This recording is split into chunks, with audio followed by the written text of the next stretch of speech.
একটি বাচ্চার দুর্বল কান্নার আওয়াজ। এই আওয়াজ কি বন্য পশুদের মধ্যেও মাতৃত্ব জাগিয়ে তোলে? তাহলে এটা কি করে সম্ভব যে একটি বাচ্চা কাঁদছে আর তাকে ঘিরে দাঁড়িয়ে আছে সিংহী মায়েরা? আসুন শোনা যাক আজকের গল্প, আমার পঞ্চম গল্প, ফ্রেন্ড অর ফো। ইথিওপিয়ার প্রত্যন্ত গ্রাম, সেখানকার একটি 12 বছর বয়সী ছোট্ট মেয়ে রেইয়ের গল্প। ওয়েলকাম টু মাই চ্যানেল গল্প না সত্যি। রেই 12 বছরের ফুটফুটে একটি মেয়ে। তার গ্রামের অনেকেরই বিয়ে হয়ে গেলেও বা অনেকেরই বিয়ের তোড়জোড় হওয়া সত্ত্বেও রেইয়ের মনে অন্যরকম আশা, তার চোখে অন্যরকম স্বপ্ন। সে পড়তে চায়, সে স্কুল যায়, আর তার বাবা মাও তার এই স্বপ্ন সাকার করতে তাকে সাপোর্ট করে। তারা বলেছে নিশ্চিন্তে পড়। রেই রোজ স্কুল যায়, আনন্দ করে বাড়ি ফেরে।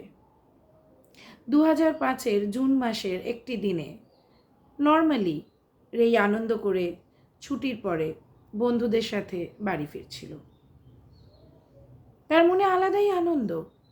সেদিন তার বাড়িতে তার পছন্দ মতন কিছু খাবার দাবার তার মা বানিয়ে রেখেছিল।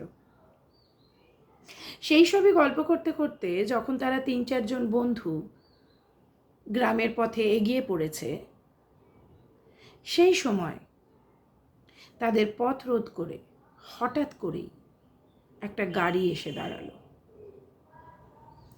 এবং কিছু বুঝে ওঠার আগেই সেখান থেকে 2-4 জন নেমে এসে হাতের কাছে রেইকে পেয়ে জোর করে তাকে ওই গাড়ির মধ্যে তুলে নিয়ে চলে গেল। তারই বয়সী তার বন্ধুরা খুবই ভয় পেয়ে গিয়েছিল, কিন্তু তাদের করারও কিছু ছিল না। তারা যখন দেখলো যে তাদের বন্ধুকে নিয়ে গাড়িটা চলে গেল, তারা তখন চিৎকার করতে করতে তাদের গ্রামের দিকে দৌড়ালো। যখন তারা গ্রামে পৌঁছলো এবং সব্বার কাছে যখন তারা এই ঘটনাটা বলল, রেইয়ের মা বাবার মাথায় আকাশ ভেঙে পড়ল। কে নিয়ে গেল তাদের মেয়েকে? কি হলো? তাদের গ্রামে এবং আশেপাশের গ্রামে প্রচলিত একটি নিয়ম বা বাজে নিয়ম তারা তো জানতো। তাদের মনে কিন্তু সেই দুর্ভাবনাটাই হলো। কি রেইয়েরও কি তাহলে তাই হলো? ওখানে ইথিওপিয়ার প্রত্যন্ত গ্রামে কিছু মানুষজন ব্রাইড অ্যাবডাকশন এই নিয়মে বিশ্বাসী এবং তারা জোর জবরদস্তি ছোট ছোট মেয়েদেরকে তুলে নিয়ে গিয়ে জোর করে মারধর করে যেভাবেই হোক বিয়েটা সম্পন্ন করে নিত। তাদের কাছ থেকে এই আচার থেকে বাঁচিয়ে রেইয়ের মা বাবা ওকে বড় করছিল। তাহলে এই জিনিসটাই কি, এই মানে বাজে জিনিসটাই কি তাহলে সত্যি হয়ে উঠল? তারা দুধ দাঁড়িয়ে দৌড়ালো গ্রামের মাতব্বরদের কাছে, পুলিশের কাছে। সার্জেন্ট ওয়ানদিমু ওয়েদাজো তার দলবল নিয়ে লেগে পড়লেন রেইকে খুঁজে বার করতে। এদিকে যখন রেইকে খোঁজার তোড়জোড় শুরু হয়ে গেছে, তখন এই দুষ্কৃতীরা রেইকে একটা প্রত্যন্ত গ্রামের বন্য এলাকা, ইথিওপিয়া তো বন আর মানুষ মিলেমিশেই আছে, বন্য এলাকার একদম কাছে বর্ডার লাইনে একটা ঘুপচি বাড়ির মধ্যে, ঘরের মধ্যে বন্দি করে রেখেছে রেইকে। এবং তার উপরে মারধর, তাকে অত্যাচার চলছে। কোনো মতে তাকে দিয়ে জোর করে বিয়েটা করিয়ে নিতে হবে। রেই বিয়ে করতে একদমই রাজি নয়। সে তার মতন যতটা সম্ভব সে প্রতিবাদ করছে, প্রতিরোধ করছে। কিন্তু একটা বাচ্চা মেয়ের পক্ষে 7-8 জন বড় মানুষকে প্রতিবাদ করা, প্রতিরোধ করা অতটাও তো সহজ নয়। তাও সে তার মতন করে চেষ্টা করছে। ধীরে ধীরে রাত হয়ে যাচ্ছে। রেইয়ের বাড়ি থেকে রেইয়ের মা বাবা সবাই মিলে খুঁজেই যাচ্ছে কোন দিকে গেছে, গাড়িটা কি হয়েছে, চাকার দাগ দেখা, এটা ওটা সেটা চলছেই। আর এদিকে রেইকে দিয়ে কোনো মতে তাড়াহুড়ো করে যেভাবেই হোক বিয়েটা করিয়ে নিতে হবে, সেই তোড়জোড় চলছে। হঠাৎই তখন রাত্রির হয়েই গিয়েছে প্রায়। রেই সমানে কেঁদে চলেছে, কিন্তু তার কান্নাকে গুরুত্ব দেওয়ার মতন একটিও মানব হৃদয় ওইখান ছিল না। হঠাৎই ওই ঘুপচি ঘরের আশেপাশে হাড় হিম করা একটা আওয়াজ শোনা যায়, তারপর আবার শোনা যায়, তারপর আবার। ইথিওপিয়ায় বড় হওয়া, জন্ম নেওয়া প্রতিটা মানুষ এই আওয়াজটাকে ভেতর থেকে চেনে এবং ভয় পায়। এটা সিংহের আওয়াজ। আর ওই ঘুপচি ঘরে এমন কিছু প্রতিরোধ ক্ষমতা ছিল না যে সিংহকে বাধা দেবে, আটকে দেবে। সিংহ ঢুকতে পারবে না এই রকম ব্যবস্থা ওই ঘরটিতে ছিল না। তাই যে 7-8 জন লোক মিলে রেইকে তুলে এনে জোর জবরদস্তি বিয়ের কাজটা কমপ্লিট করতে চাইছিল, তারা এই আওয়াজে ভয় পেয়ে নিজেকে বাঁচাতে একসাথে একদিকে পালিয়ে গেল। রেইও তো ওখানকারই মেয়ে, সেও সিংহের ডাক শোনে, জানে, সেও পালালো, কিন্তু উল্টো দিকে। ওই লোকগুলো দল বেঁধে যেদিকে পালিয়েছিল সেদিকে পালালে তার বেঁচে যাওয়ার সুযোগটা অবশ্যই বেশি ছিল, কিন্তু সে ওই রকম জীবনে ওইভাবে ওদের সাথে বাঁচতে সে চায়নি। সে উল্টো দিকে পালালো, তাতে তার ভাগ্যে যা আছে হবে। এরম করে 2 দিন চলে গেল, 3 দিন চলে গেল, রেইকে খুঁজে পাওয়া যাচ্ছে না। রেইকে খোঁজার জন্য যথেষ্ট পরিমাণে চেষ্টা করা হচ্ছে। সেই 7 জনের মধ্যে 2-3 জন ধরা পড়েছে, 2-3 জন ফেরার রয়েছে। সেই যারা ধরা পড়েছে তারা ওই ঘুপচি ঘরটাতে নিয়ে গেছে যেখানে তারা রেইকে সেঁধে রেখেছিল, মারধর করেছিল। এবং তারা বলে যে সেই দিন রাতে সিংহের আওয়াজ শোনা গিয়েছিল একদম কাছে, এবং ওই আওয়াজের উল্টো দিকে তারা পালিয়েছিল ঠিকই, কিন্তু রেই তাদের সাথে পালায়নি। রেই উল্টো দিকে চলে গিয়েছিল, হয়তো সেই আওয়াজের দিকেই। এইটা শুনে রেইয়ের মা বাবার মাথায় আকাশ ভেঙে পড়ে। তাদের চোখের সামনে সব কালো হয়ে যায়, কেননা সিংহের ডাকের দিকে দৌড়ে চলে যাওয়া মানে সেটা যে কি ভয়ঙ্কর পরিণতি হতে পারে এটা তারা খুব ভালো করে জানে, যে কেউ জানে। কিন্তু তাও পুলিশ আশা না ছেড়ে, মানে কি হয়েছে অন্তত সেটুকুও যদি, মানে কি হয়েছে ওরা তো মোটামুটি ধরেই নিয়েছিল, কিন্তু তাও যদি কিছু পাওয়া যায়, কিছু যদি মিরাকল হয়ে যায়, এই আশায় ভরসা রেখে তারা ওই যেদিকে রেই চলে গেছিলো বলে এই লোকগুলো বলেছে সেই দিকে খুঁজতে থাকে।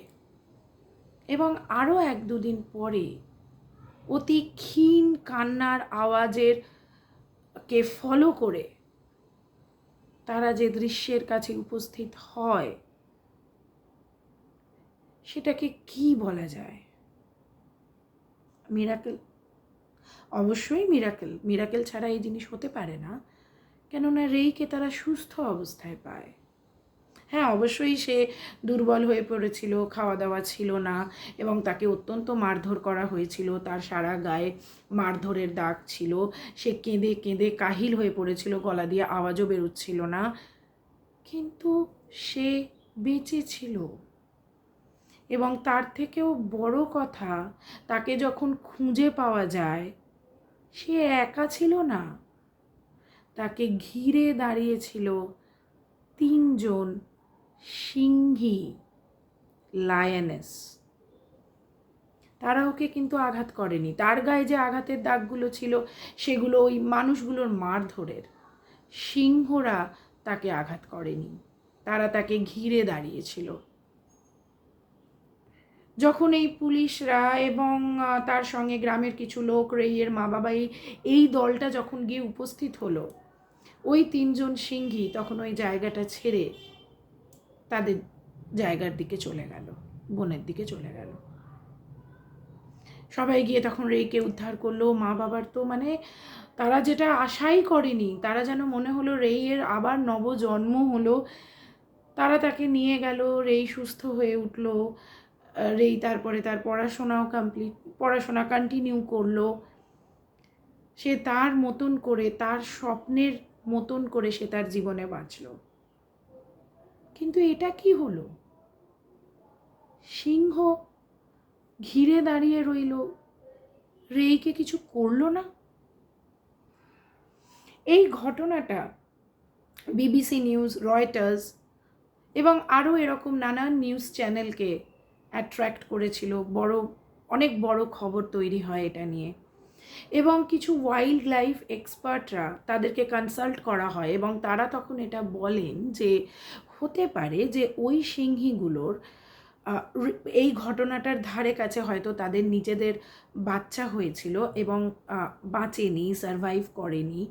আর রেইয়ের দুর্বল কান্নার আওয়াজটা তাদের কাছে কাবস, শিশু সিংহের কান্নার আওয়াজের মতন মনে হয়েছিল এবং সেইটা তাদের ভেতরের মাতৃত্বকে জাগিয়ে তুলেছিল। তাই তারা ওই কান্নার আওয়াজে আকৃষ্ট হয়ে ওই ঘুপচি ঘরের দিকে আসে, যার ফলে রেই ওই দুষ্কৃতীদের হাত থেকে বেঁচে যায়। এবং পরবর্তীকালে যখন রেই অন্ধকারের মধ্যে পালিয়েও যায়, এরা কিন্তু ওকে প্রোটেক্ট করে। রেই ক্রমাগত কাঁদছিলই। তো ওদের ভেতরের এই মাতৃত্ব বোধটাই, এই মাতৃত্বের জেগে ওঠাটাই রেইয়ের নবজন্মের কারণ। এটা মিরাকেল ছাড়া আর কি। কিন্তু এই ঘটনাটা প্রমাণ করে দেয় যে আমরা সব সময় যেটাকে সত্যি বলে জেনে এসেছি, যেটা ন্যাচারাল বলে জেনে এসেছি, সেটাই কিন্তু সবসময় সত্যি হয় না। মানুষের রূপ ধরে জন্মগ্রহণ করলেই যে তার মধ্যে মনুষ্যত্ব যেটা আসলে একজন মানুষকে মানুষ বানায়, সেটা যে থাকে না, এটা যেরকম সত্যি, সেই রকমই বন্য প্রাণীদের মধ্যেও তারা অনেক সময় প্রমাণ করে দিয়েছে যে তাদের মধ্যেও মায়া মমতা থাকে। সময়ে অসময়ে তাদের সেই মায়া, তাদের সেই মমতা বাইরে বেরিয়েও আসে। যাক, আমার গল্প আজকে এটাই। আমার চ্যানেল গল্প না সত্যি, আপনারা পাশে থাকবেন, সাবস্ক্রাইব করবেন। একদম নতুন চ্যানেল, এই রকমই কিছু কিছু ঘটনা যেটা শুনলে মনে হবে কি শুনলাম, সত্যি না কাল্পনিক, এরম হয়েছিল না এটা গল্প, নাকি সত্যিকে গল্পের আকারে নিয়ে এলাম, কোনটা? কমেন্টসে অবশ্যই লিখে জানাবেন আপনাদের কেমন লাগলো। লাইক করবেন, শেয়ার করবেন, পাশে থাকবেন।